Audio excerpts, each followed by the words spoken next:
Delivering judgment, Honorable Justice Geraldine Imadigbelo held that the woman Forkom Victor Feh conspired with her pastor Prince Udoka Ukachukwu to murder her husband Victor Gabriel Isonguya, who was a deputy manager, engineering department of the Nigerian Petroleum Development Company (NPDC) Benin on 29 November 2013. The court noted that having killed her husband, the woman invited her pastor and they both took the corpse somewhere around Saple Road, Benin City, where it was burnt inside the man's personal vehicle.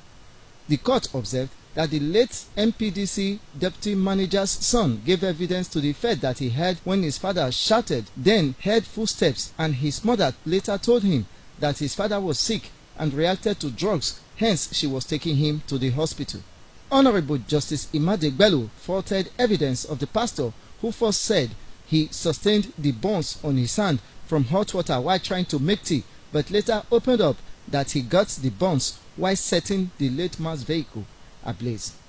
The court also heard that the police recovered the late man's official Passat car from the pastor, who said the woman gave him the car as gift to help her pray to find her missing husband, whereas he later said the late man gave him the car as a gift. It was the position of the court that the post-mortem report disclosed that the late man's heart region was pierced with a sharp object, which suggests he was murdered before being burnt in his car beyond recognition. On the whole, the court held that the DNA test before the court reveals that the pastor was 99% father of the pregnancy the woman was carrying, hence she conspired with the pastor to murder her husband, emphasizing that it was the pastor who led the police to the scene where the late man's body was burnt in his car. Honorable Justice Geraldine Imadigbelo accordingly convicted and sentenced Pastor Prince Udoka Ukachukwu and Forkom Victor Isonguya to death by hanging. The court sentenced a mechanic, Christopher Odiase, whom the pastor contracted to change the late man's official car to manual and documents to read his name.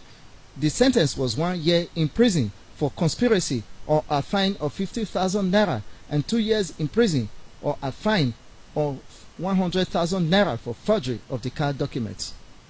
The court also sentenced a business center operator, Ame Osemeha, to 1 year imprisonment for conspiracy or a fine of 50,000 naira and 2 years in prison for forgery or a fine of 100,000 naira.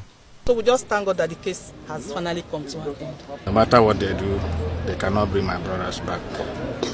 But I'm really happy for the judgment. We give God the glory that finally we got judgments. Ken Osayetenfe, EBS TV News.